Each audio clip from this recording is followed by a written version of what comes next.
ਢਵਾਈ ਹੋ ਰਹੀ ਜ਼ੋਰ ਸ਼ੋਰ ਨਾਲ।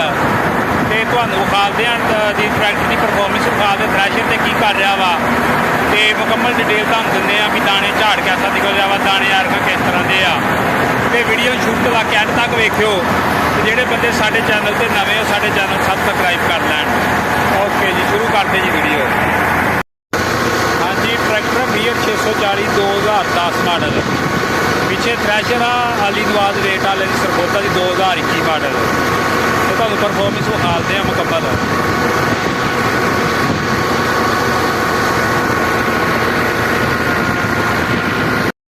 ਹਾਂਜੀ, ਇਸ ਥ੍ਰੈਸ਼ਰ ਦੇ ਅੰਦਰ ਜੀ ਬਹੁਤ ਸਾਰੀਆਂ ਖੂਬੀਆਂ ਨੇ।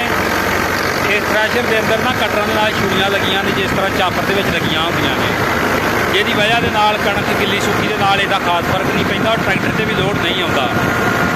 ਬਹੁਤ ਵਧੀਆ ਥ੍ਰੈਸ਼ਰ ਹੈ, ਸਪੈਸ਼ਲ ਮਾਡਲ ਆ ਸਰਬੋਦੇ ਵਾਲਿਆਂ ਦੀ ਦਾ।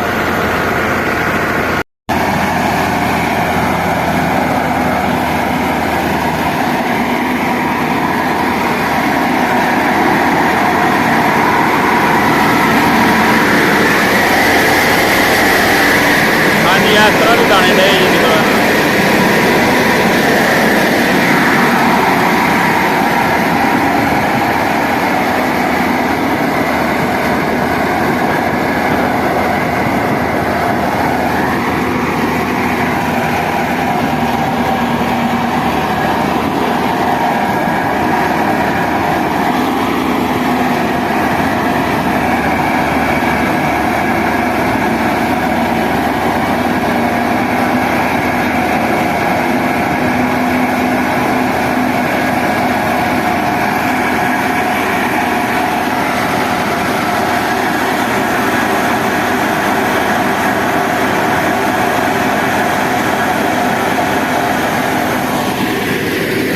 ਦਬੰਗ ਖਲੋਤਾ ਜੀ ਦਾਦੀ ਦੇ ਅੱਗੇ।